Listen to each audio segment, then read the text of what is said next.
They stole my future, sold it off like it was some dusty painting in Grandma's attic, and they didn't even blink. I never thought I'd end up screaming into the Reddit void, but here I am. Because if I don't let this out somewhere, I'm going to explode. I'm 28, working night shifts at a cold storage warehouse in Dallas, Texas. I keep to myself, grind through the shifts, eat whatever I can afford, and try not to think about how close I am to being broke.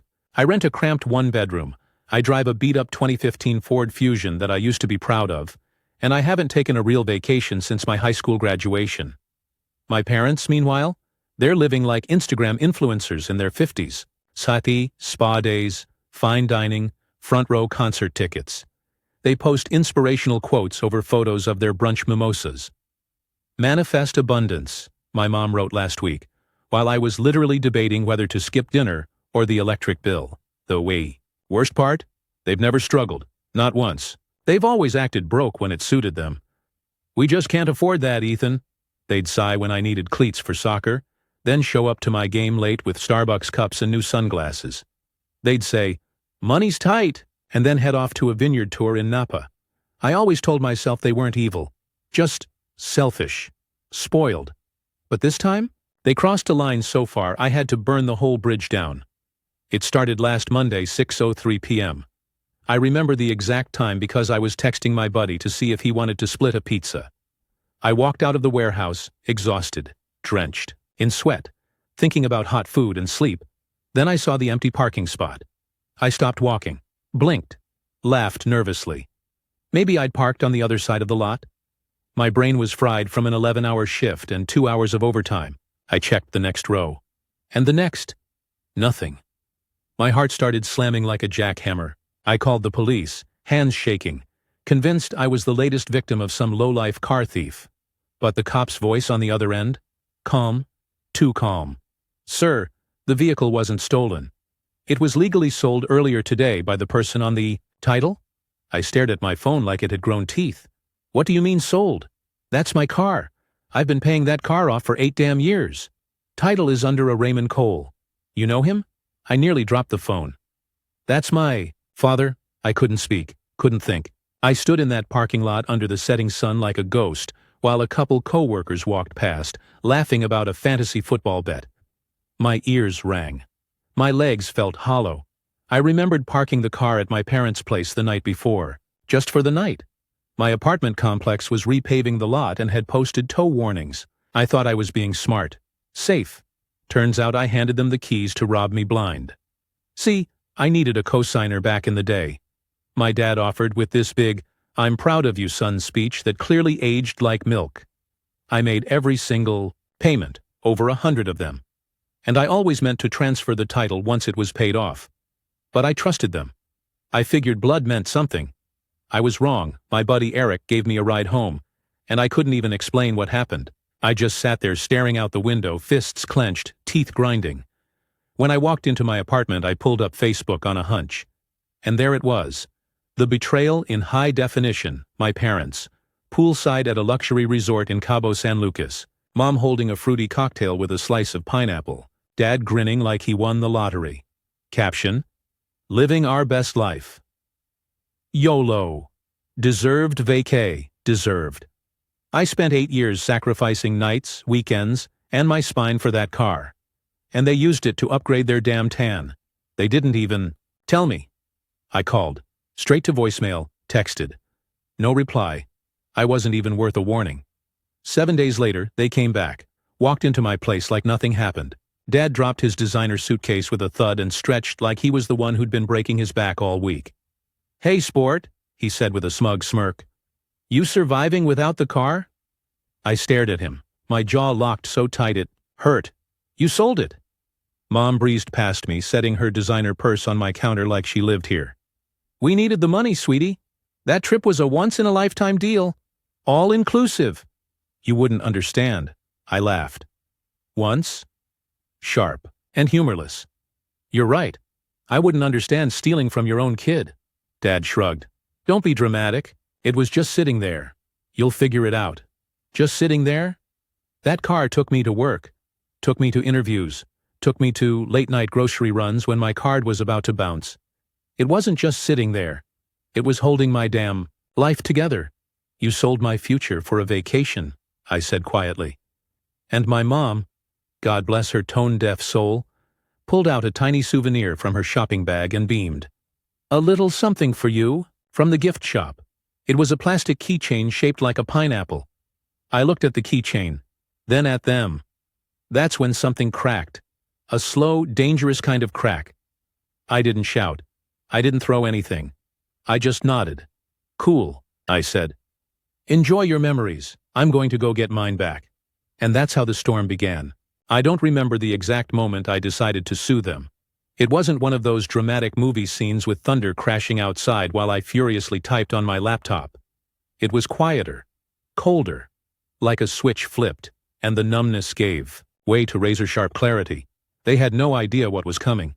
The next morning, I skipped work. I was too wired to sleep and too pissed off to fake small talk with my coworkers. Instead, I walked into a legal aid office downtown, one of those places with peeling paint, a coffee machine that spits sludge, and a receptionist who clearly hated everyone equally. I told them everything. The car, the cosign, the missing title transfer, the unauthorized sale, the pineapple keychain. At first the paralegal gave me that polite, "Yeah, buddy, good luck" look. But once we pulled the loan records, payment history, and the title, his eyebrows lifted. You made all the payments? Every single one. And your name's not on the title? Because I trusted them. He exhaled slowly, tapping his pen. You've got a case. It turns out there's this lovely thing in Texas law called equity ownership. Basically, if you're the one who paid for the asset, even if someone else technically holds the title, you may still have rights, especially if the arrangement was verbal and familial. And if there's clear proof of fraud or bad faith, even better. I filed a civil claim for unlawful conversion, demanded the full sale amount of the vehicle, plus damages, plus attorney's fees. The next part? Oh, it was delicious. I didn't call them, didn't text. I ghosted them harder than a Tinder date who brings up essential oils in the first 5 minutes. I let the silence build while the legal wheels started grinding. Then the letter arrived. Certified. Hand-delivered. From my lawyer. I can only imagine their faces when they opened it. 4 days later, I got a call from my dad. First time since their poolside pineapple crime spree. His voice was casual. Forced casual, like he was trying not to show the cracks. Ethan, hey, we got something in the mail. What's all this legal stuff? I kept my voice flat. It's a lawsuit. A pause. You're suing us? You sold my car. Come on, don't be dramatic. You laughed in my face. You stole from me. And then you gave me a damn pineapple keychain. Silence. He muttered something under his breath. I caught ungrateful, and after all we did for him. All they did? What they did was raise me to believe family meant trust. That if I worked hard, I'd earn respect. That love was supposed to be a two-way street, not a toll road where only they collected payment. That night, my mom texted me a long message, full of guilt-tripping lines like, I can't believe you're doing this to your own mother. We thought you didn't need the car anymore. This is tearing the family apart. The best part? She attached a selfie of herself crying. No apology, no remorse, just crocodile tears and narcissistic drama. I didn't reply. By the time the court date was set, they were rattled. I could tell. They tried calling my uncle, the only sane one in the family, to talk some sense into me. He called me instead. Ethan, he said, I don't know what they were thinking, but you're doing the right thing. Even he'd heard about the car. Apparently Dad had bragged to his poker group about cashing in on the kids' ride, to fund Cabo. You know how it feels when your parents steal from you and then brag about it over whiskey and cigars? Like you were never a son. Just an asset. Court day came. Small claims court, modest building, no frills. My lawyer was sharp, polite, and armed with receipts. Literal and metaphorical. I sat across from my parents in that tiny courtroom. Watching them squirm, my dad kept glaring. My mom dabbed her eyes with a tissue she didn't need. The judge was no nonsense, asked a few direct questions, reviewed the financial records I provided, glanced at the Facebook vacation photos. Yes, we submitted those too. Then he looked at them. Did you sell your son's car without his consent? Dad stammered. Technically, the title was Answer the question. Yes. The judge turned to me. Mr. Cole, you'll be awarded the full sale price of the vehicle, plus $3,000 in punitive damages. You'll also be reimbursed for filing and attorney fees. Boom! I won. But it wasn't just about the money. It was about the message. About finally saying, you don't get to walk all over me and call it parenting. I walked out of that courtroom lighter than I'd felt. In years, they didn't follow me. Didn't say a word. A week later, the check arrived. I almost didn't cash it out of spite. But then I did, and bought a newer car. A reliable, gently used Toyota Camry. Not flashy, not extravagant, but mine. No cosigner, no shared title, no pineapple keychain, just freedom. I thought the story was over there, but I underestimated just how deep their bitterness could go. Because 2 months later I got a call from a debt collector. Apparently my parents took out a payday loan. In my name. I stared at the letter in my hands like it was radioactive. It was a debt notice, $9,800 owed to some sleazy payday lender in Fort Worth. The name on the account? Mine. I hadn't taken out a loan, but someone had. Using my social security number, it didn't take a genius to figure out who did it. The worst part? The paperwork listed my childhood address, the one my parents still lived in. They hadn't even tried to hide it. It was like they genuinely believed they still owned me. Like, sure, Ethan's suing us, but I'm sure he won't mind if we commit a little identity theft on the side. I called the lender. Hi, I just received a collections notice for a loan I never took out. The woman on the phone barely looked up from her script. Name? Ethan Cole. She paused. Oh, that one. Yeah. This loan was processed 2 months ago. Paid the first month, missed the next 2. Interest is compounding. You'll need to provide proof of fraud. I already have a police report. I want to press charges. Silence. You're going after your parents? Yes. Another pause. Respect. I filed the fraud claim with the FTC, submitted everything to the police, froze my credit, and even locked down my bank account. Every notification on my phone made my blood pressure spike. I wasn't sleeping. I wasn't eating right. I felt like I was being stalked by their desperation. And for what? Because I dared to stand up to them? I didn't even get a call from them to explain. Not a text, not even a pathetic, it was an accident excuse. They just vanished, like cowards, left me to clean up the mess. Well, this time I wasn't just cleaning it up. I was burning the whole damn house down. I hired a forensic accountant. Yep, those exist. He traced the IP address that submitted the online loan application. It came straight from their living room Wi-Fi. We pulled browser history, cached passwords, and guess what? My mother used my birthday as the password to log in. I had enough proof to bury them.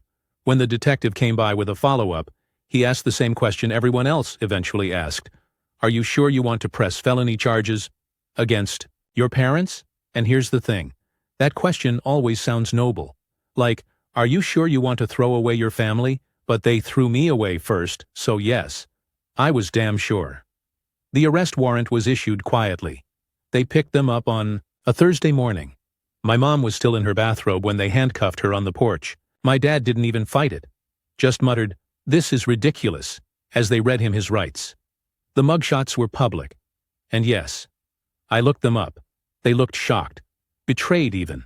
Like I had somehow hurt them by not letting them ruin my life any further. They were charged with identity theft, fraud, and conspiracy to commit wire fraud. Not exactly small stuff. Their lawyer tried to contact me with a generous offer, drop the charges in exchange for repayment and a written apology. I declined. They didn't care when they sold my car and vacationed on the money. They didn't care when they forged my name and dumped me with nearly 10 grand in predatory debt.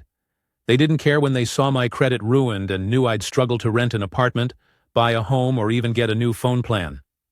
No, they weren't getting another out.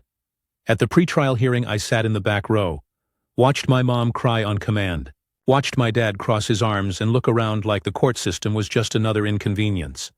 The prosecutor leaned over to me before it started and said, "You know, it's rare that victims of family fraud actually follow through. Most cave." I didn't cave. I testified. I showed the evidence. The call logs, the browser data, the bank records. I spoke clearly, calmly, like a man who had been lit on fire and walked out the other side holding the matchbook. They were found guilty. The judge offered them a plea deal, reduced sentencing in exchange for full restitution and 5 years probation. They took it, of course. No jail time, but they had to pay me every cent and report monthly to a parole officer. Their credit, toast, their travel privileges, gone. You know what they bought with the loan money? A hot tub. A freaking hot tub. The irony wasn't lost on me. The people who used to scold me for being financially irresponsible had torched their own future for some bubbles and jets. After the verdict, my dad tried one last time, called me from a blocked number. "You happy now?" he spat. "You ruined your own parents." "No," I said. "You did. I just stopped letting you get away with it." Then I hung up, blocked the number, deleted the voicemail, and for the first time in years, I didn't feel guilty, I felt free. But here's the twist. I thought they were done with me, that they'd crawl back under their rock and stay there. But narcissists don't go quietly. 1 month later, I got a notification on Facebook from a name I didn't recognize, Aunt Bev. Apparently, they were planning to sue me for emotional damages. I nearly laughed when I saw the Facebook notification. Aunt Bev, my mother's older sister, the one I hadn't seen since I was a teenager, posted this public status. "Some children forget the sacrifices their parents make. Some even throw them in jail. There will be justice." Below it, a comment from someone named Rhonda, a cousin I barely knew, read, "We stand with Cynthia and Mark. Prayers going up as you prepare your case." Case? They were really going through with it. I didn't want to believe it. I thought the fraud conviction and court-ordered restitution would finally shut the whole circus down. But no, they decided to file a civil suit against me for intentional infliction of emotional distress. They were suing me for turning them in for a crime they committed. I forwarded the notice to my lawyer, Tyler. He read it, blinked twice, and said, "This is impressively stupid. Do we ignore it?" "Oh no, we answer. And we countersue." Tyler filed a motion to dismiss with prejudice. In it, he included the original criminal court transcripts, the forensic audit report, the loan documents, and, my personal favorite, the post-arrest Facebook photos where my dad was grilling burgers with a caption that said, "Still living our best life, can't keep good people down." Yeah, emotional distress my ass, but they didn't stop. They started calling my old friends, messaging coworkers, spreading this bizarre narrative about how I was unstable, vengeful, that I'd been abusive, to my poor mother. They said I faked the fraud to steal their house, which was laughable. They mortgaged it twice and still couldn't keep up with payments. The smear campaign was small, but relentless. I got messages from confused friends, asking if I was okay. My girlfriend, Lena, found herself pulled into it when someone left a warning under one of her Instagram posts. It wasn't just personal now. It was public. And that's when the idea hit me. I started documenting everything: screenshots, emails, voicemails, public posts, comments, even the burner accounts they used to send passive-aggressive DMs. One of them used my father's old AOL username from the early 2000s. It was like watching people dig their own graves with a spoon. Tyler filed a counterclaim for defamation and harassment. We requested a full discovery of their online activity. The moment they realized that meant turning over their phones and social media accounts, everything went quiet. Real quiet. Then, the best plot twist yet. Turns out my parents had taken out more loans, one in my brother's name, the golden child, and 2 in the name of my deceased grandfather. When the bank started calling and asking questions, my brother lost it. He came to my apartment unannounced. First time I'd seen him in person in almost a year. "I didn't know," he said, eyes bloodshot. "I swear, Ethan. I thought they paid for my car with savings. I didn't know they were using fake accounts. I didn't say anything." He looked around like he expected me to throw him out. Instead, I poured him a drink. We sat in silence for a while. Then he said, "They've ruined everything. I can't even get approved for a used Corolla now." It wasn't an apology. Not really.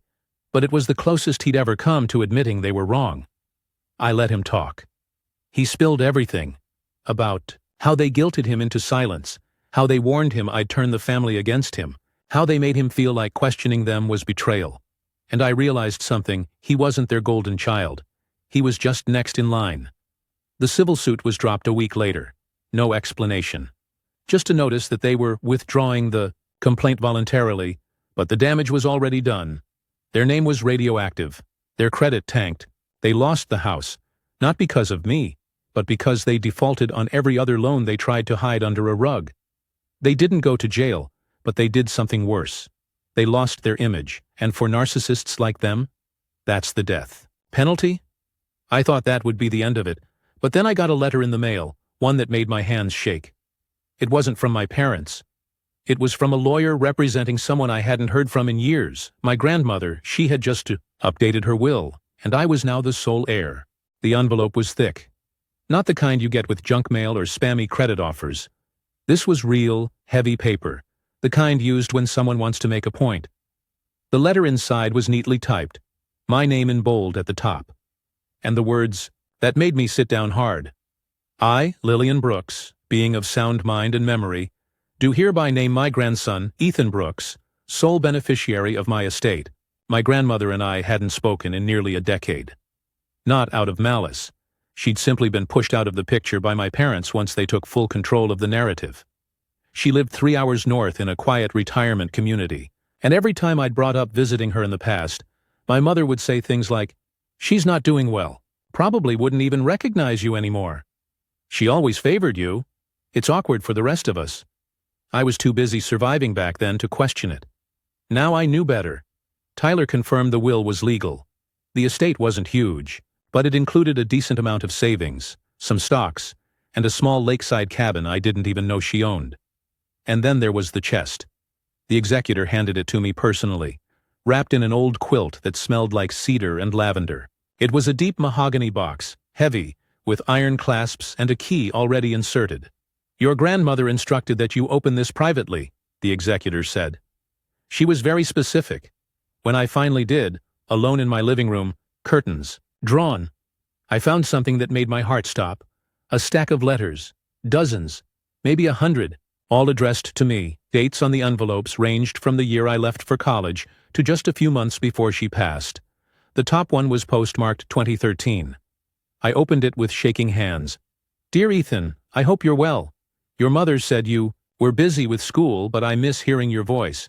I tried calling, but the number she gave me didn't work. If you get this, please write back." Letter after letter.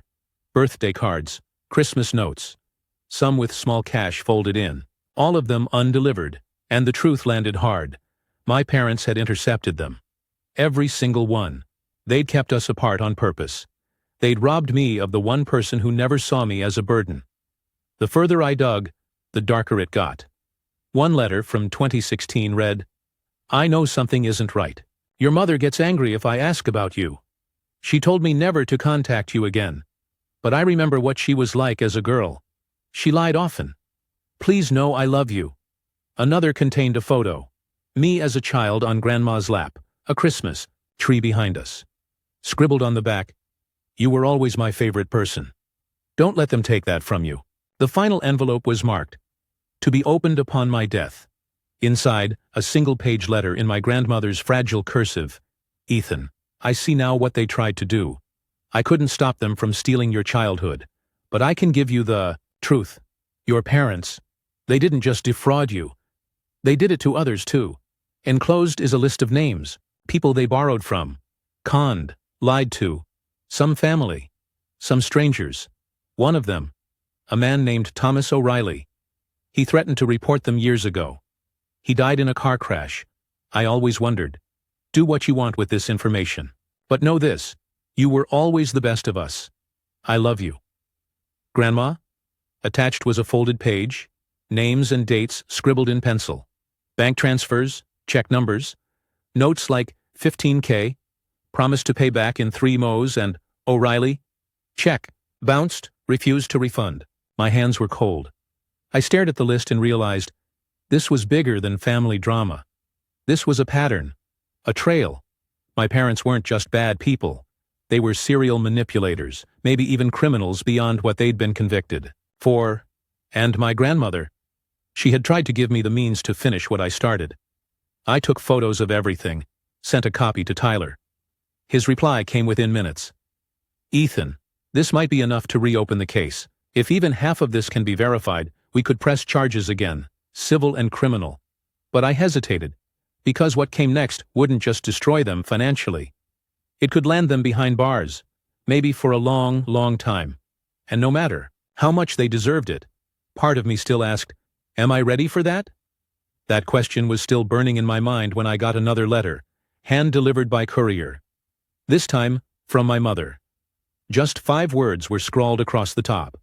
We need to talk now. The note said, we need to talk now. No greeting, no apology, no explanation. Typical of her. My mother, the master of manipulation. Still trying to control the narrative like we were actors in a drama she'd written long ago. But this wasn't her script anymore, I told Tyler. He offered to come with me. I declined. This was something I had to finish alone. I met her at the house, the one I'd grown up in. It looked different now, like a museum of fake memories. Expensive furniture, perfect decor, no warmth. Like the people who lived inside. She opened the door like I was a stranger. Ethan, she said softly. Come in. I didn't. I stood in the doorway and handed her a copy of Grandma's final letter. And the list. Her hands trembled as she read. You went through the chest, she whispered. You kept her from me, I said flatly. You threw away years of love so you could maintain control. You didn't just lie. You robbed me. She was unstable, my mother snapped, voice rising like she was trying to summon the old power. You don't know the things she remembered. Every birthday, every Christmas, every word she ever wrote me. The only unstable thing was your soul. She dropped the paper. You don't understand. Your father and I did everything for this family. I almost laughed. Everything except tell the truth. Except treat me like a human being. And then she said it. The line that made the world go still. We made you strong, didn't we? That was her defense. Not remorse, not even denial. Just pride in the damage. I'm reporting you, I said. To the authorities. The DA. Everyone. There are people on that list who deserve justice. Her face froze. But not with fear. With calculation. You'd destroy your own parents. Over a dead woman's bitterness? No, I said, stepping back. I'm saving myself from ever becoming like you. And then came the final card she had left. You really think you're a saint, Ethan? You think people won't look at you differently once they find out what you did in high school? I stopped. What are you talking about? Oh, don't act surprised. She smiled, a chilling, venomous smile. You think we kept all the secrets? You remember Amanda Carver? My heart skipped. Amanda was a girl I'd known for a semester. We'd hung out a few times, innocent, clumsy teenage stuff. But then she'd vanished from school one day. Never explained. You think you're the only one who knows how to dig up dirt? She said sweetly. I still have that journal you kept. You remember, don't you? Your little spiral notebook? All those angry entries. The things you wrote about people, about wanting them to suffer. That journal? My therapy notebook?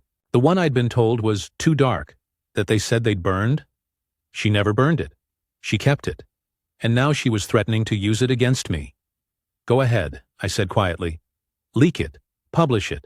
Tattoo it on your forehead. But understand this. If you do, you'll be in prison when the ink dries.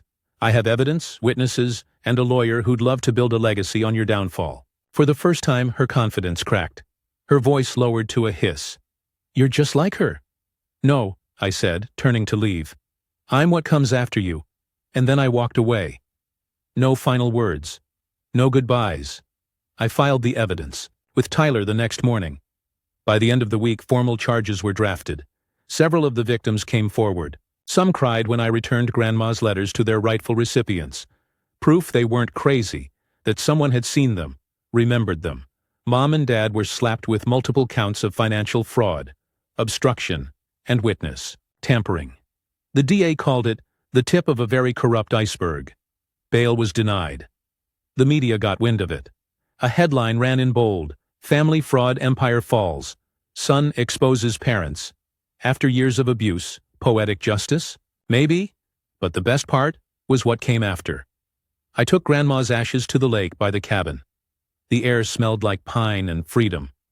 I stood barefoot in the sand, her letters folded in my pocket, and let the wind carry her home. And for the first time in my life, the silence didn't scare me. It soothed me. I bought an old truck, renovated the cabin, and started working remotely. Some days, I help other victims tell their stories. Some nights, I just sit by the fire with a glass of whiskey and let the stars remind me I made it. They tried to break me. They built a prison and called it family, but I tore it down, brick by brick, lie by lie, because monsters aren't born. They're made, and I refuse to raise any of my own. And here it is, the finale of today's story. Did everything turn out as you imagined, or did it end unexpectedly? I'd love to hear what you think. Leave your thoughts in the comments below, and let's dive into the discussion together. If this story kept you in suspense, don't forget to give it a thumbs up. And if you haven't signed up yet, what are you waiting for? This is your chance to join an incredible community where exciting new stories unfold every day. Click the subscribe button and turn on notifications to stay up to date. Thanks for your attention, and see you on your new adventures.